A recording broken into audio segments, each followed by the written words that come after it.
For the latest in strategic affairs, subscribe to our YouTube channel. Click the bell icon for updates.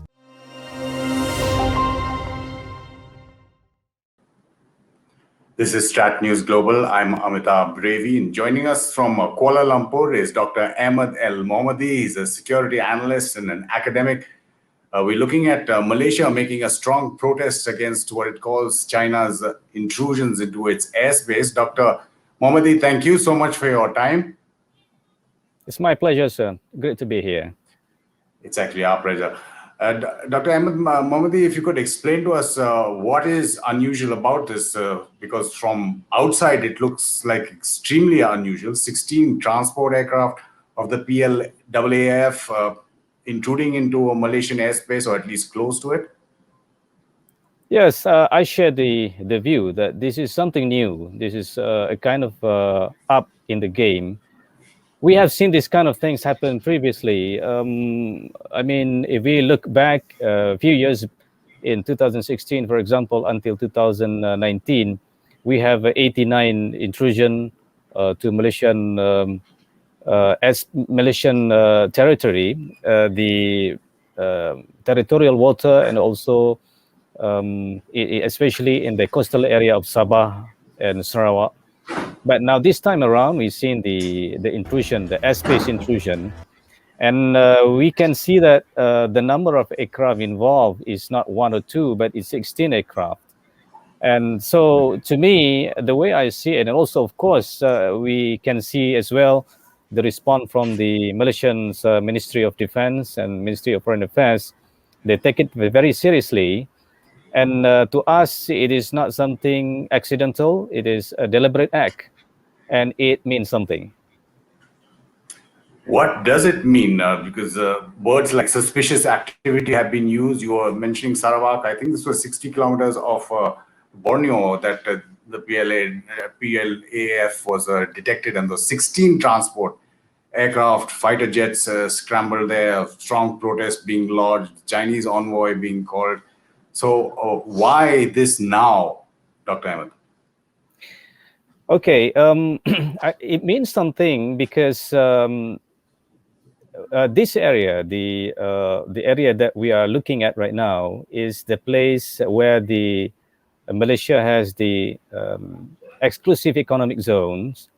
And if you look at the entry point where the aircraft coming from, it comes from the specific entry point, and it approaching Malaysian territory, and it's make a U-turn and go back where it come from.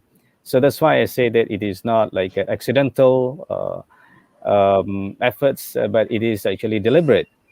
And of course, whenever we try to check with the Chinese embassy in Kuala Lumpur, and the statement was made saying that the Chinese aircraft has make a routine flight exercise, and then it does not encroach in any country's territory.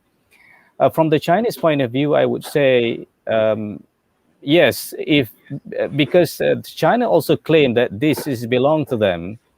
Therefore, they rightly say that, this is my place, so I can go wherever I want. So if I go to that place, which is the Panglima Beting Ali, which is where the issue is in question, become the contentious issues there between Malaysia and China.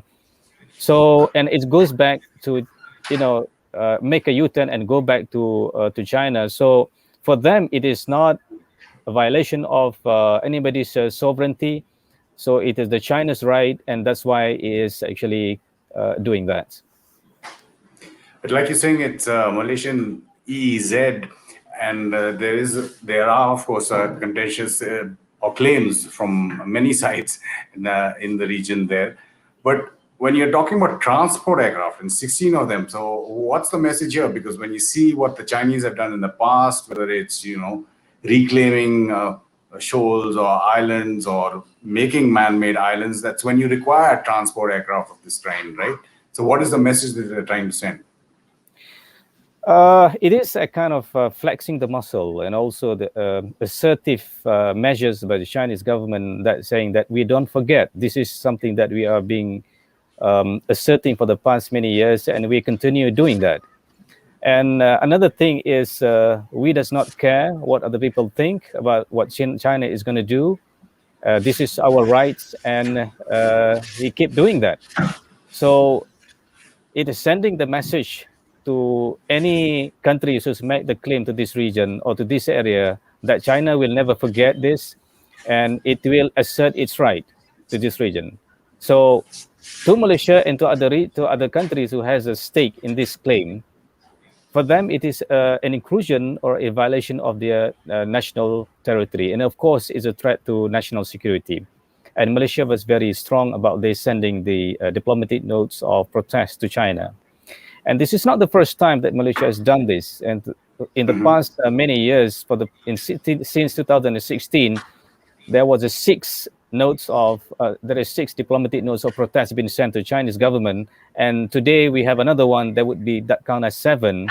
But China has ignored the diplomatic note of protest, and he kept doing the same things over and over again, because China historically it will do the same things, not only to Malaysia but also to the Philippines, to the Vietnams, and to other countries as well. So, Dr. Ahmed Al-Muhammady, if China has been doing this in the past, and like you're saying, Malaysia and other countries, the Philippines has been making a lot of protests this year about Whitsun Reef, or one reef that the Chinese were sending their so-called fishing fleet to. Are countries in ASEAN trying to put up a front against China? Because that seems to be the only way anything could change. Well, actually, in the past many years, Southeast Asian region, they don't want to turn this region into a kind of conflict zone between, especially with the superpower, with a big power like China. In the past many years, since I think 70s, even 60s, we have ZOP funds, zone of neutrality, and so on and so forth, and we also maintain the principle of neutrality in this region. The way I see it, we do not want to turn this region into a battlefield. That's number one. And number two, Malaysia is a small state, it's a small country. And it has been like Malaysia's foreign policy to maintain all good relations with the world superpowers, with the United States, with China, with India.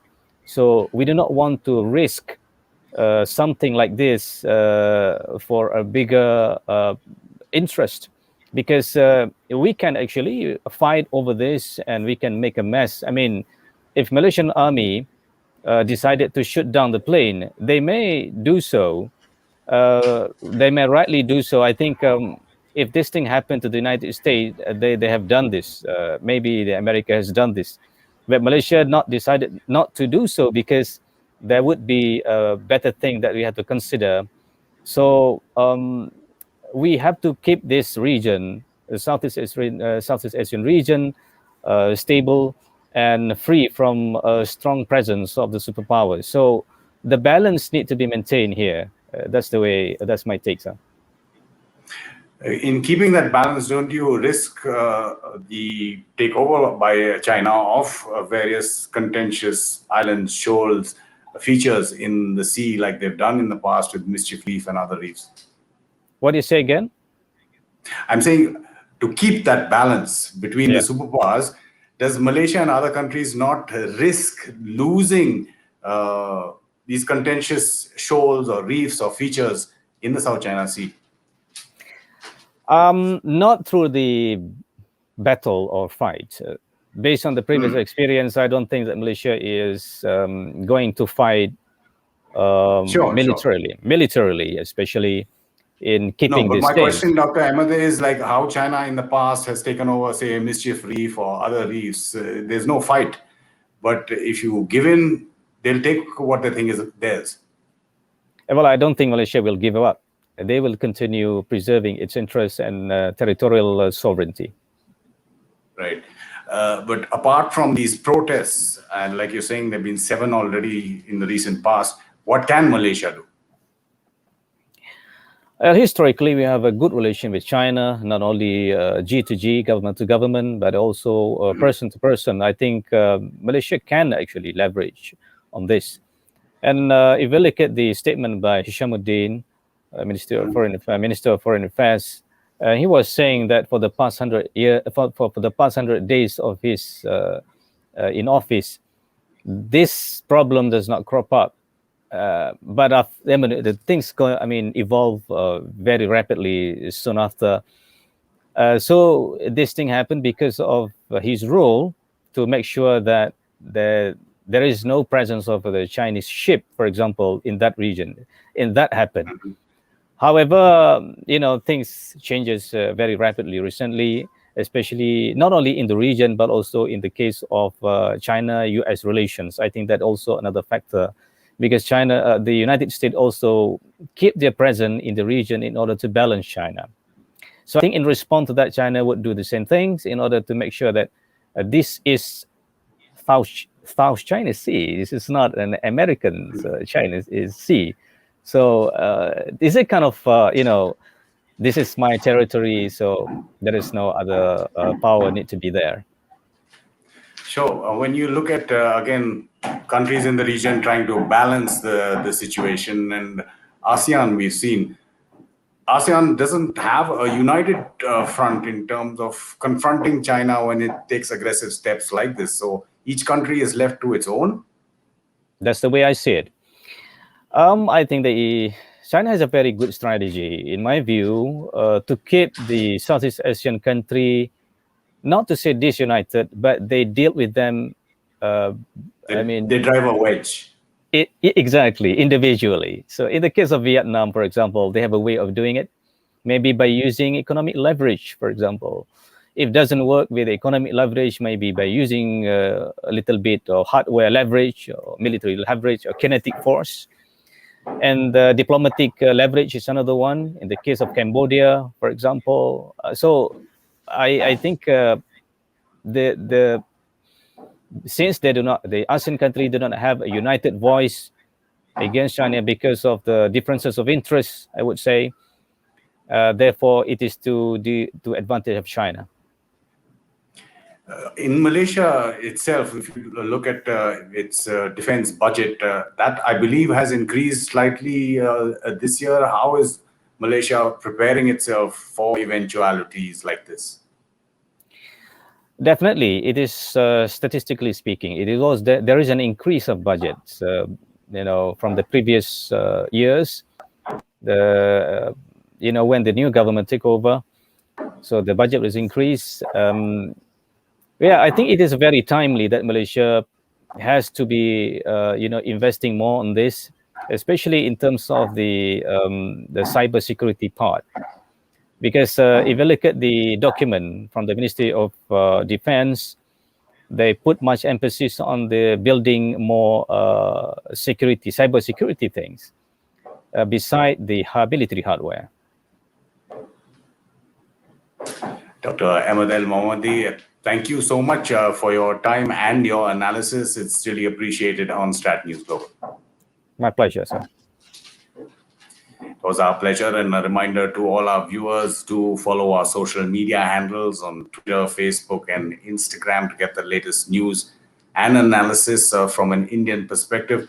Do also follow us on our YouTube page, subscribe to our channel, and press that bell icon so you get notified when we put up videos like this one. And you can also help support our kind of journalism. If you like what we are doing and want us to continue, do go onto our website to help us financially. You've been watching StratNews Global. I'm Amitabh.